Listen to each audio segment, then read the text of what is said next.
ZPHS నరహరిపురం చాపాడు మండల్ కడప జిల్లా పాఠశాల ప్రధానోపాధ్యాయులు శ్రీ కె లక్ష్మీ నరసింహ శాస్త్రి గారి ఆధ్వర్యంలో సాధారణ విద్యార్థులు అసాధారణ ప్రతిభ కనబరుస్తున్నారు.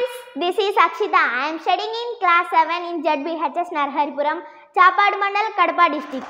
Today I am going to explain about sentence. Sentence and a vacuum. A sentence is a group of words which makes complete meaning. అంటే సరైన అర్థాన్ని ఇచ్చే రెండు గాని మూడు గాని అంతకంటే ఎక్కువ పదాల సమూహాన్ని వాక్యం అంటారు. It has two forms. ఇందులో రెండు భాగాలు ఉంటాయి. ఎగ్జాంపుల్ మేము ఒక వాక్యాన్ని తీసుకున్నాం. She is going to school. She అనేది subject, is going to school అనేది predicate. Predicate has two forms, verb, object. మేము తీసుకున్న వాక్యంలో వర్బ్ వచ్చేసి is going, ఆబ్జెక్ట్ వచ్చేసి to school. The first part is called subject and the second part is called predicate. మొదటి భాగాన్ని subject అంటారు, రెండవ భాగాన్ని ప్రెడికేట్ అంటారు. Sentence has four types: assertive sentence, interrogative sentence, imperative sentence, exclamatory sentence. Assertive sentence, it starts with subject and ends with full stop and gives complete meaning. అది subject తో మొదలవుతుంది, full stop తో end అవుతుంది. అది పూర్తి అర్థాన్ని కూడా ఇస్తుంది. It has two forms. Declarative sentence అంటే నో గాని నాట్ గాని చెప్పుకోవడానికి వీలుగా లేని వాక్యాలను డెక్లరేటివ్ సెంటెన్స్ అంటారు. స్టేట్మెంట్ అంటే నో గాని నాట్ గాని చెప్పుకోవడానికి వీలయ్యే వాక్యాలను స్టేట్మెంట్ అంటారు. Statement has two forms: negative sentence, affirmative sentence.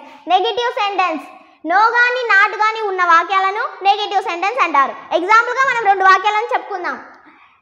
He is a not teacher, she is not a doctor.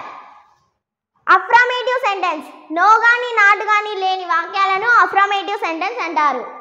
Example, he is a teacher, she is a doctor. Imperative sentence. Imperative sentence express commands or request. ఇందులో subject ఉండదు కానీ ఉన్నట్లు మనమే అనుకోవాలి. Example, close the door, bring some water. అంటే ఎవరు ఎక్కడ అనేది ఉండదు. Interrogative sentence, the sentence which asks a question is called an interrogative sentence. It starts with a helping words or WH question words. It has two forms: yes or no type questions, WH question type. Helping words: do, is, was, does, am, were, did, are. Here, can, could, has, shall, should, had, will, would, may, might. ఇలాంటి helping words తో ప్రారంభమైతే verbal question or yes or no type questions అని కూడా అంటారు. Example, do you go, did you eat. WH question words what, when, whom, how, did, how many లాంటి WH పదాలతో ప్రారంభించే ప్రశ్నలను WH క్వశ్చన్స్ అంటారు. Example, what do you eat, when do you go. Exclamatory sentence. An exclamatory sentence express a strong feeling or emotional, starts with a capital letter and consists an exclamatory mark. ఆశ్చర్యాన్ని తెలిపే భావంతో ఉన్న వాక్యాలను exclamatory sentence అంటారు. Example, how well she sings, how nice you are, what a beautiful girl she is. Thank you for watching.